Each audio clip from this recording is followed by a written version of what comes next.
Finally, oh sorry. So hey guys, what's up? This is Suman and you guys are watching Techno Suman YouTube channel. So finally, Realme Buds Classic in the house. Cause I just wanna go to the deep end. কিছুদিন আগে এই হেডফোনটা মানে এটা একটা wired headphone, এই হেডফোনটা রিয়েলমির যে 7 সিরিজটা লঞ্চ হয়েছে তার সাথেই এই হেডফোনটা ইন্ডিয়াতে লঞ্চ করেছে। তবে ইন্ডিয়াতে লঞ্চের আগেও এটা গ্লোবালি লঞ্চ অলরেডি হয়ে গেছিল, তারপরে ইন্ডিয়াতে লঞ্চ হয়েছে। আর অবভিয়াসলি এটা যেহেতু ওয়্যার্ড হেডফোন, একটা 3.5mm জ্যাক রয়েছে। আর সবচেয়ে বড় কথা, এই হেডফোনটার দাম 400 টাকা।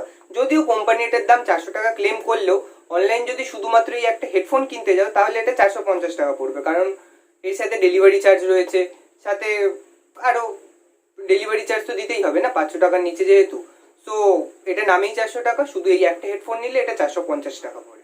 তবে হ্যাঁ, যাই হোক, এটাকে আমি যদি 400 টাকাও ধরি তাহলে এটাতে রয়েছে 14.2 মিলিমিটারের একটা লার্জ ড্রাইভার। এই দামের মধ্যে 14.2 মিলিমিটারের ড্রাইভার মানে যথেষ্ট ভালো। আর এছাড়াও রিয়েলমি ক্লেম করছে আগের যে হেডফোনগুলো ছিল সেই হেডফোনগুলো হচ্ছে রিচ আর ক্লাসিক বেস পাওয়া যাবে। আর এছাড়াও এই হেডফোনের সাথে একটা মাল্টি ফাংশনাল বাটন রয়েছে যেটা খুবই সেন্সিটিভ, আর এছাড়াও একটা মাইক্রোফোনও রয়েছে। সেগুলো আমরা পরে টেস্ট করে জানতে পারবো কোনটা কীরকম। আর এছাড়া আমার রিয়েলমির হেডফোন যে কারণে ভালো লাগে সেটা হচ্ছে রিয়েলমির হেডফোনে একটা কেবিল অর্গানাইজার থাকে, আর এর জন্য আমার রিয়েলমির হেডফোনগুলো সবসময় সবচেয়ে বেশি ভালো লাগে। সো দেখা যাক এই হেডফোনটা কীরকম।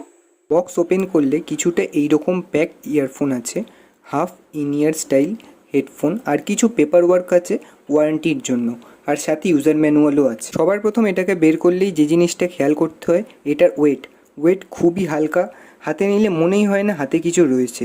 আর এর টোটাল ওয়েট প্রায় 14 গ্রামসের কাছাকাছি।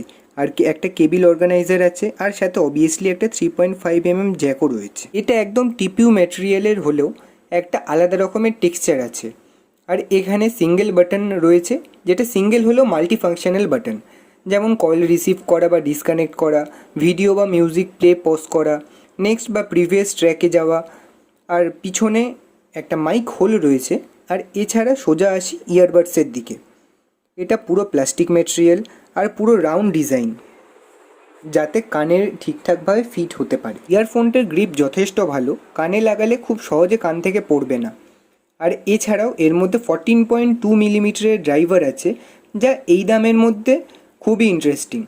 আর কালার ভেরিয়েন্টের কথা বললে এই ইয়ারফোনটা দুটো কালার ভেরিয়েন্টে পাওয়া যায়, একটা ব্ল্যাক আর হোয়াইট।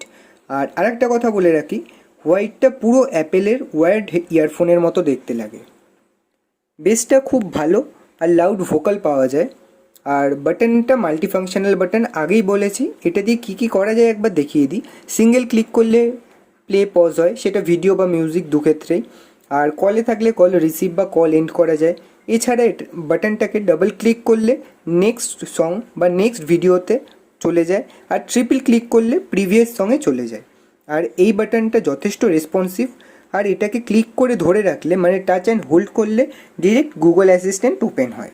অনেস্টলি বলছি, হেডফোনটার বেস সত্যি খুব ভালো, আর এটার যে কেবিলটা রয়েছে সেটাও যথেষ্ট ভালো কোয়ালিটির। আর 400 টাকার মধ্যে এটা যথেষ্ট ভালো একটা হেডফোন। আর আপনার বাজেট যদি 400 টাকা বা 450 টাকার মধ্যে হয় তাহলে আপনি এই হেডফোনটা কনসিডার করতেই পারেন। আর এই হেডফোনের বেস্ট বাই লিঙ্ক আমি নিচে ডেসক্রিপশনে দিয়ে দিচ্ছি। এই হেডফোনটা রিয়েলমির অফিসিয়াল ওয়েবসাইট আর অ্যামাজন দুই জায়গাতেই অ্যাভেলেবেল রয়েছে। আমি চেষ্টা করবো দুটোরই লিঙ্ক নিচে প্রোভাইড করার। তো ব্যাস, আজকের জন্য এইটুকুই। দেখা হচ্ছে নেক্সট ভিডিওতে। Till then,